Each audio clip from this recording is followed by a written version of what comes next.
Good morning, Mark. Hey, Deb. Hi. Thanks for coming on with me today. Thank you for having me. So, let's talk a little bit about how you and I met. I think it was actually at a workshop outside of Nashville, with Dan Miller. Yes, that's correct. Yeah.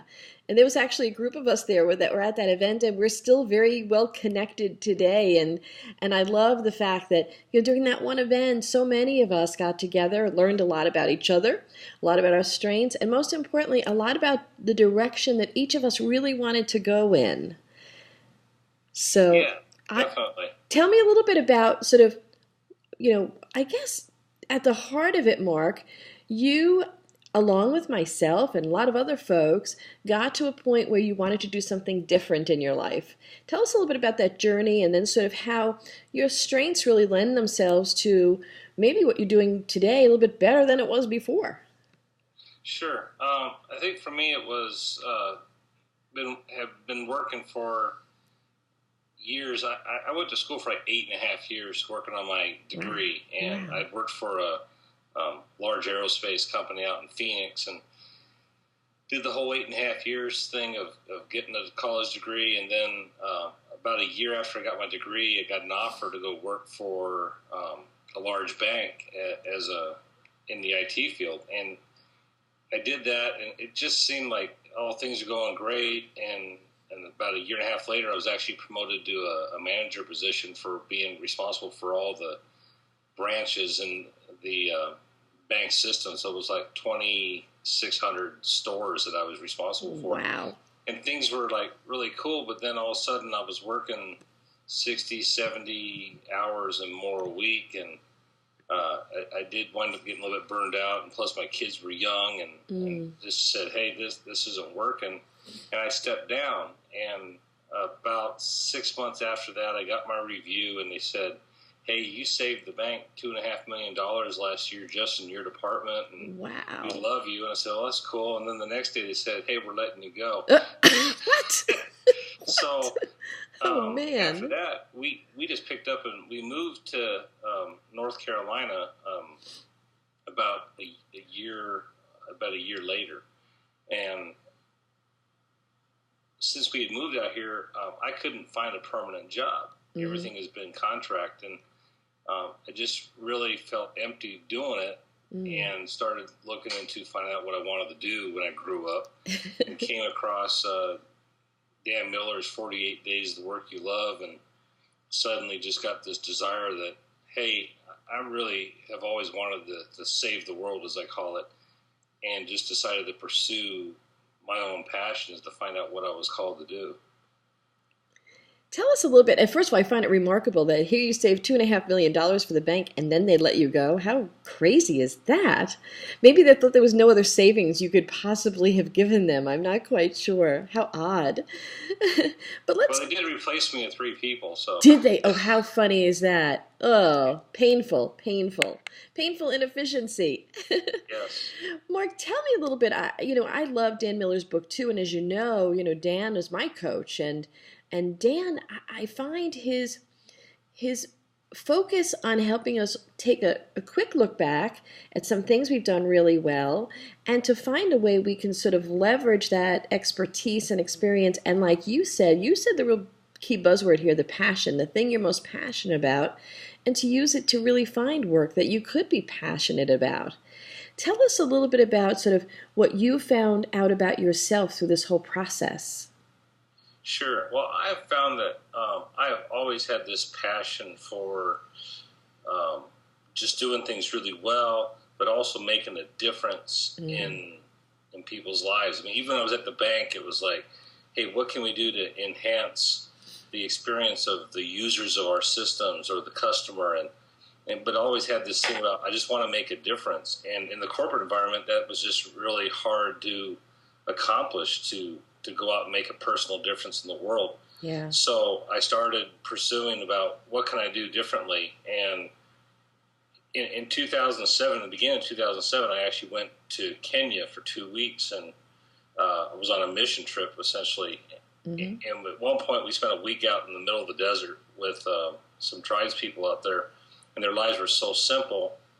And it got me to start thinking about what do I want to do in this world? And it just came out to be, I want to do work that can make a specific difference in people's lives. And so everything I've been doing since then has been gathered towards what are my strengths, what kind of skills do I have, and how can I apply that to make life better for other people. Oh, I love that. Mark, it's so interesting. I even see that theme, and started up a mastermind group that we were on these calls together, you and I, with a couple of other very small group, other great folks, and you're so service oriented. You're such a great server of people and their own goals and dreams, and I think that's one of the reasons why people look to you, because you look to serve other businesses. You look to serve other people with your strengths. Can you tell us a little bit, Mark, about your disc wiring? What is your sort of DISC? Sure. It's been actually an interesting journey. When I first took the disc back in 2007, it said that I was a peacemaker, and I was very high in S and C and very low in D and I. But then when I took it again, about a year and a half after going into this process of being involved with Dan Miller and meeting all the folks like you, I took it again when I was coaching with another guy just for the heck of it. And we saw that my C stays really high. My S is still above average, if you would, above the midline. But then we saw my D start creeping up. And it was interesting, and what I found was in previous personality profiles, it always showed that I was always in this state of flux or this constant state of change or conflict. And I found it was because in large organizations, I felt very suppressed, that I couldn't be who I am. So now I see that I'm very high C and pretty high on the S as well. So I seem to be moving in that direction. But also because I've started on my own business and I'm trying to take on some leadership roles, I've seen this little D part out of me start coming up and trying to get things done as well. So a little dictator is emerging, huh? Oh, yeah. I love it. Taking charge.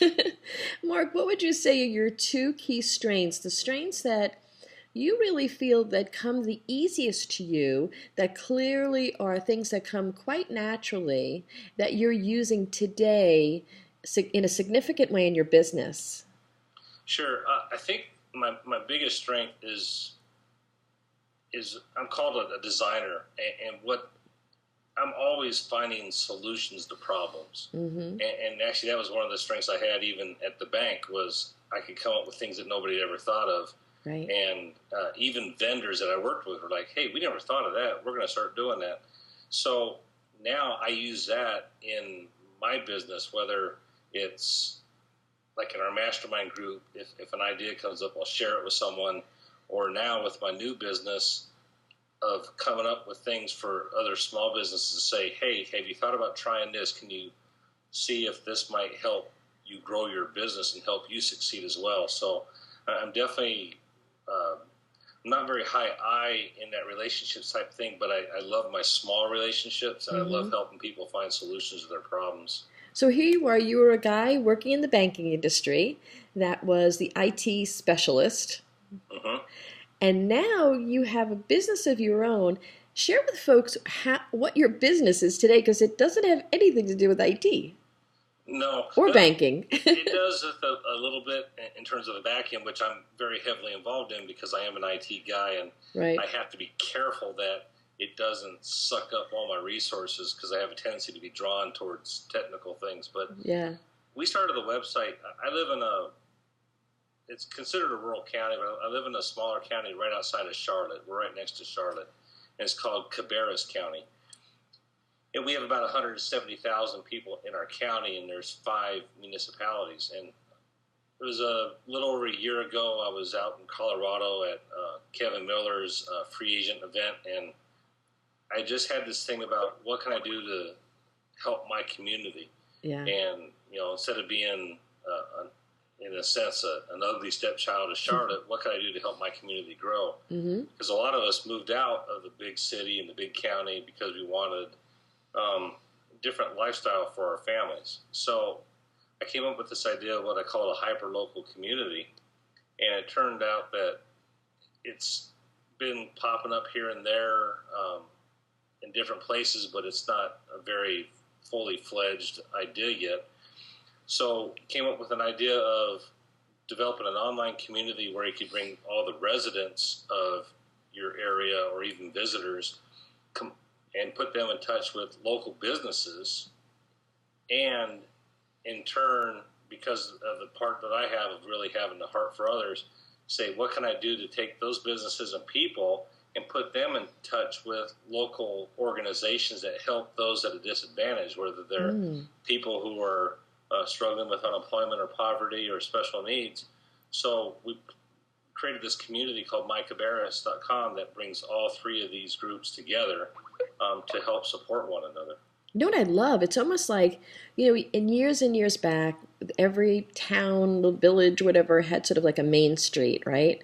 And folks would always shop on Main Street because that's where all the stores were. Then all the big box stores came in, and large department stores and shopping malls and things like that.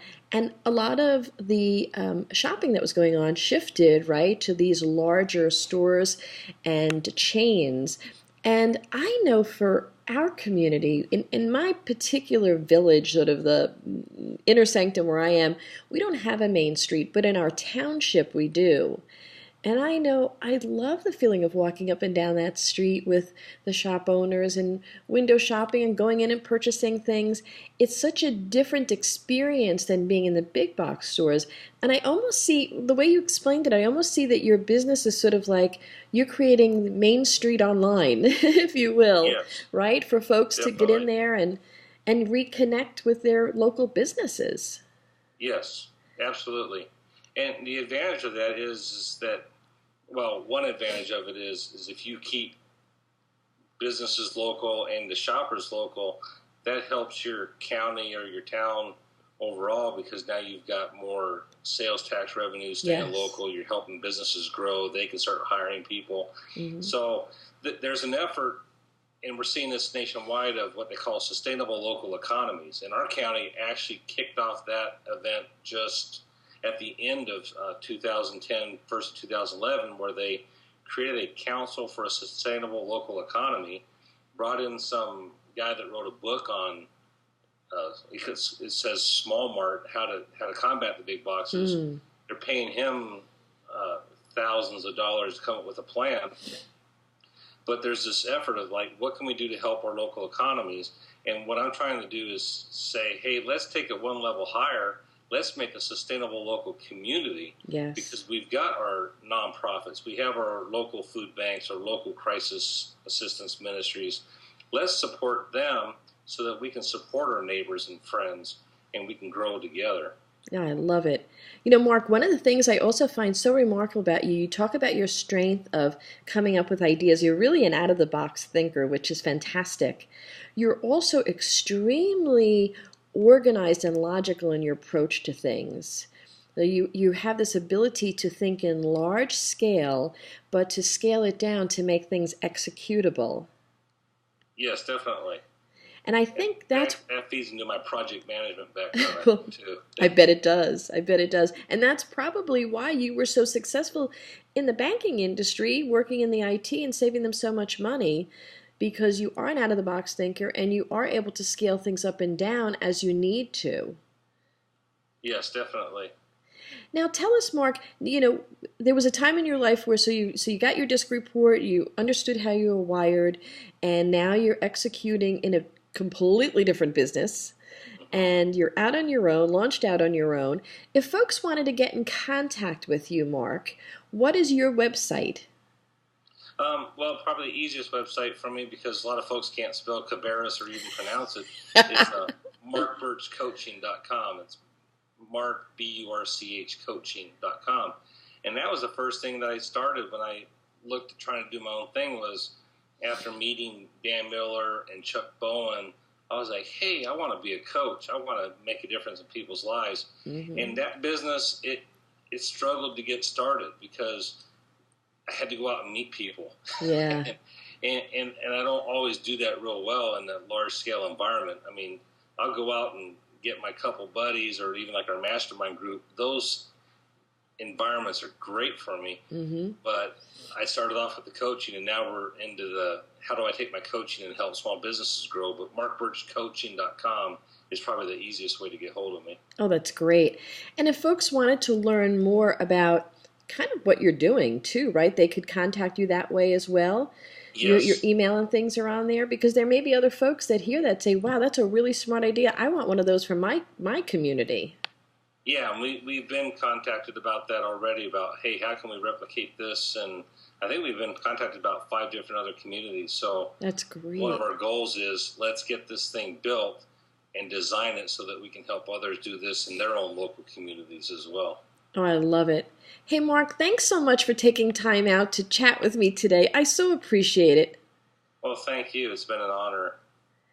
And meantime, I know that I'll be in contact with you in our next mastermind call, and I look forward to it. Great. Yeah, me too. I love that group. Me too. Have a great day. Thanks. You too, Deb. Rock your wiring. Thank you. Take care. Bye. Bye-bye.